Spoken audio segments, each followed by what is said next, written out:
Yo, what is up sa inyo mga master? Kamusta ang lahat? Welcome back again sa ating channel. So sa video na to, gagawa natin ng review itong motorsiklo na nasa harap natin, which is itong Yamaha NMAX 155 Tech Max. Tulad ng dati, isa-isay natin yung specs, features, at isi-share ko na rin kung ano nga ba yung mga masasabi ko regarding dito sa motorsiklo na to. Huwag na natin patagalin pa, umpisa na natin agad. Alright.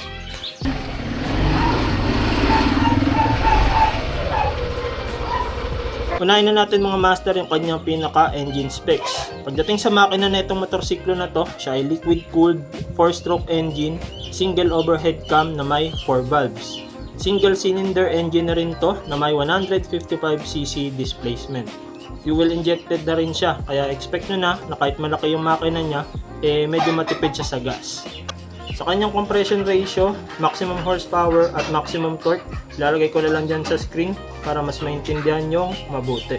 Ang kanyang oil capacity mga master ay naglalaro sa 1.1 liters. Sa kanyang fuel tank capacity, siya ay naglalaro sa 7.1 liters. Sa kanyang compartment, siya ay merong 25 liters. At sa tingin ko, kasya ang mga half face helmet dito at mga nutshell. Pero siguro yung mga full face helmet, depende na lang sa size. Kung large or XL, malamang hindi na siya magkakasya dito. Kagandahan lang din dito, pero kaming pampaswerte. Ayun yung mga lucky charm namin mga master. Dito sa kanyang front suspension, siya ay naka-telescopic fork. Dito naman sa likod mga master, meron din siyang dalawang shock. At ang kagandahan dito sa suspension niya, meron na siyang tinatawag na sub-tank. Kaya mas maganda yung play niya compared sa ibang stock suspension na walang sub-tank. Ang gulong niya sa harap ay may sukat na 110 by 70 by 13. Tubeless na to at ang pinaka-stock tire niya ay IRC. Dito naman sa likod, ang sukat ng gulong niya ay 130 by 17 by 13. Tulad na sa harap, tubeless na rin siya at ang pinaka-stock brand niya ay IRC tires. So sa pink preno naman niya mga master, dito sa harap, siya ay naka-disc brake na may single pot caliper. Ang kagandahan dito sa preno niya, siya ay equipped na ng ABS. Kaya mas confident tayo na gumamit ng preno kapag may ABS yung pinaka-preno natin. Dito naman sa likod, siya ay naka-disc brake na rin na may single pot caliper. ABS equipped na rin siya, kaya mas confident tayong pumreno gamit ang preno nito.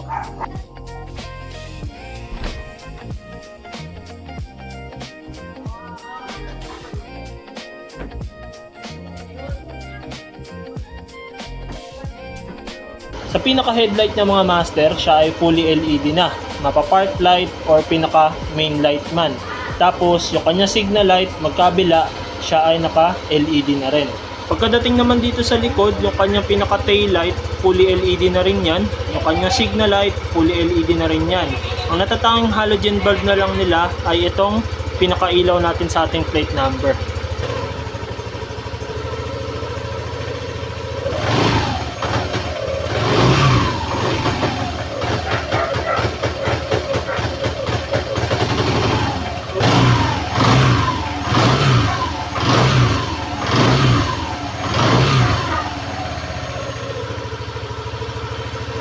Isa-isayin naman natin mga master yung kanyang pinaka-features. Una sa lahat, syempre, itong NMAX 155 Tech Max ay nakakeyless na. Yung standard version nito ay nakakeyless na rin. Pangalawa sa feature niya, syempre, nandun pa rin yung pinaka-side stand kill switch niya. Kaya kapag nakababa yung side stand mo, hindi mo mabubuksan yung pinaka-makina. Pangatlo naman sa kanyang features, meron na rin siyang charging port. Panglima naman mga master ay yung kanyang hazard light. Katulad doon sa ating Aerox V3, yung kanyang hazard light kahit nakapatay na yung makina ay bukas pa rin. Katulad ng mga sasakyan ngayon. Panganim naman mga master ay yung tinatawag na YECVT or meron siyang shifter na tinatawag. Meron siyang 3-level na downshift control. Magagamit mo yon kapag mag-accelerate ka or mag-engine brake ka. Pang-pito naman mga master, dito sa ating NMAX Turbo, siya ay meron ng dalawang mode. Isang sports mode at isang touring mode.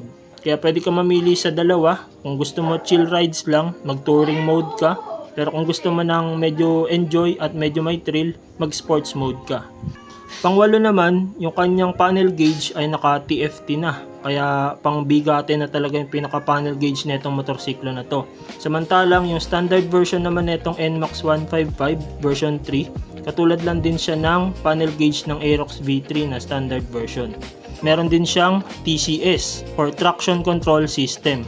So napakahalaga nun para ma-prevent yung pinaka gulong natin sa likod para hindi siya mag-skid at hindi siya basta-basta dumulas. Sunod na natin mga master yung mga pindutan niya. Pero bago ang lahat, syempre, yung pinakasusian niya ay keyless na.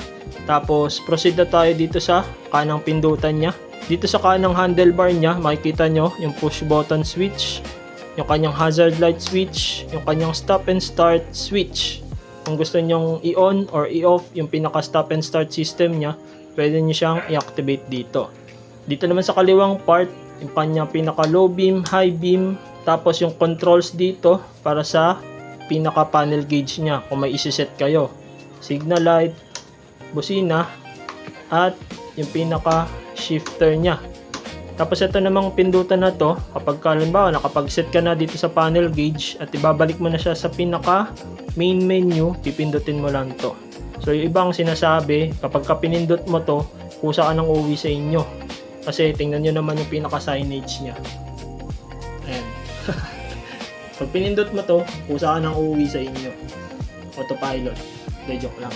Tapos meron din pindutan dito kung gusto mo sports mode or touring mode. Isunod naman natin yung mga bulsa nitong motorsiklo na to, no? Unahin natin dito sa kanan. Ito yung pinakabulsa niya. Tapos try nating ilagay itong ating Realme C15 na hindi na gumagana. For reference lang kung kasya. Yan. So, kasyang-kasya siya, no? Tapos, sunod naman natin yung bulsa dito sa kaliwa.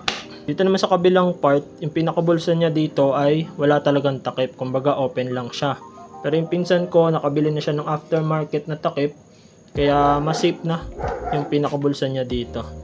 Mura lang naman to eh. Mga nasa 160 pesos. Tapos, yun. Medyo may kalaliman yung bulsa nito at malawak na rin. Kaya kahit ilang cellphone ang ilagay nyo dyan, uubra. Try natin tong ilagay. Realme C15 na hindi na nagana. Ayun. Kasyang-kasya pa. Ilang cellphone pa magkakasya dito, ano. Tapos, andito na rin yung pinaka-charging port niya. Sunod na natin mga master yung kanyang pinaka-panel gauge. Kung mapapansin nyo, ang dami niya talaga makikita dito. Halos lahat ng information, nandito na. Tulad na sabi ko kanina, siya ay naka-TFT display na. Kaya, mas umangas yung datingan niya talaga, no? Pero yung standard version netong NMAX 155 version 3, katulad lang din siya ng panel gauge ng Aerox V3 standard. Isa-isay na natin mga master, no? Una sa lahat yung kanyang stop and start sign, tapos ABS sign, coolant temperature, check engine, signal light dito sa kanan, signal light dito sa kaliwa, tapos dito sa taas yung pinaka speedometer niya, fuel gauge, kanyang kilometer or odometer kung nakakailang kilometro ka na. Tapos dito naman pwede mo siyang iset sa iilang mga design. Tulad nito, nakaset to dito sa ating YECVT, which is makikita natin yung pinaka RPM niya kung saan na siya pumapalo. Tapos ito naman, ito yung tinatawag na touring mode. Pwede mo siyang iset dito sa sports mode. Yan. Tapos itong YECVT naman, kapag ka nag-shift ka, iilaw to. Kapag ka nag-second shift ka ulit, iilaw naman to, at ganun din dito. Dito naman sa kaliwang part, makikita nyo yung sign ng high beam. Tapos traction control, tapos yung susi, tapos yung CVT. Try natin na-explore mga master itong pinaka-TFT nya. Set natin yung kanyang pinaka-meter display. So ngayon, tayo ay naka-tachometer at ECVT. Tapos try natin tong eco mode. Ano itsura? Ayan. Ganyan yung magiging itsura niya kapag ka yun yung mode na pinindot mo. Try naman natin yung iba. Meter display. Dito naman tayo sa speed. Ayan. Siguro para siyang graph kapag ka tumatakbo ka. Ayan, parang ganun. So kahit anong meter display ang iset nyo dito, makikita nyo pa rin yung pinaka-orasan, Tapos kung anong mode kayo, kung touring mode kayo or sports mode, wag lang beast mode. Ay. Dito naman sa music, kailangan natin siyang i-connect sa cellphone. Dito naman sa Odo or Trip, yan, makikita nyo kung nakakailang odometer na kayo. Trip 1, Trip F. Next, dito naman tayo sa navigation. So siguro kapag umaandar to, saka natin makikita yung pinaka-navigation niya. Para siyang Google Maps, kaya hindi na natin kailangan masyadong gumamit ng Google Maps kapag bumabiyahe tayo. Notification, siguro kapag nakakonect to sa cellphone mga master, yan, kailangan natin siyang i-connect sa cellphone para makita natin dito kung may nag-message or may tumawag. Ganon din sa weather. Yan, kailangan din natin i-connect sa pinaka cellphone natin. Settings, ayan, traction control, pwede natin siyang i-on, pwede rin natin siyang i-off.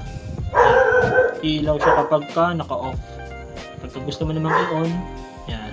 So, napakarami ng pwede mong makita at ma-check dito sa pinaka panel gauge niya. Ganyan naka-high-tech itong NMAX Turbo or NMAX TechMax. Pagdating sa presyo nitong NMAX Turbo or TechMax na tinatawag, naglalaro siya sa 175,900. Samantalang yung standard version naman nitong NMAX version 3 ay naglalaro sa 155,900. At ayun na nga mga master, gamit na natin itong NMAX 155 version 3 or tinatawag nila na TechMax or NMAX Turbo. Medyo nagamay na natin siya, nagamay na rin natin yung mga specs na available dito sa unit na to.